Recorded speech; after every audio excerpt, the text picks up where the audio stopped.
புதுச்சேரியில் மது போதையில் petrol bunk ஊழியர்களை இளைஞர்கள் சரமாரியாக தாக்கும் சிசிடிவி காட்சிகள் வெளியாகி அதிர்ச்சியை ஏற்படுத்தியுள்ளது.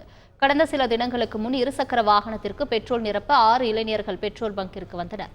அப்போது 0 காட்டுவதற்கு முன்னரே பெட்ரோல் நிரப்பிவிட்டதாக நடைபெற்ற வாக்குவாதம் பின் கைகலப்பாக மாறியுள்ளது. இது தொடர்பாக வில்லியனூர் போலீசார் விசாரணை நடத்தி தாக்குதலில் ஈடுபட்ட இளைஞர்களை வலைவீசி தேடி வருகின்றனர்.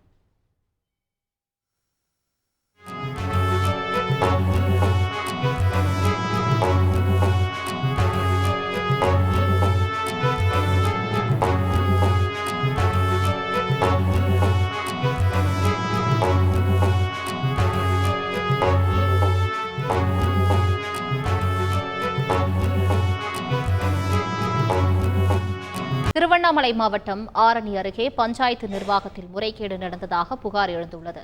பனையூர் ஊராட்சி மன்ற தலைவராக உள்ள அதிமுகவை சேர்ந்த அஞ்சலி குப்புசாமிக்கும் ஊராட்சி செயலாளர் அசோக்குமாருக்கும் நீண்ட நாட்களாக மோதல் இருந்துள்ளது. இதனால் திட்டங்களை செயல்படுத்த முடியாமலும் ஊராட்சி நிர்வாகத்தில் முறைகேடு நடந்ததாகவும் கூறப்படுகிறது. இதுகுறித்து ஆரணி கிழக்கு வட்டார வளர்ச்சி அலுவலர் ராஜேஸ்வரி முன்பு விசாரணை நடைபெற்றது. அப்போது அஞ்சலி குப்புசாமி விசாரணையிலிருந்து வெளியே சென்றுள்ளார்.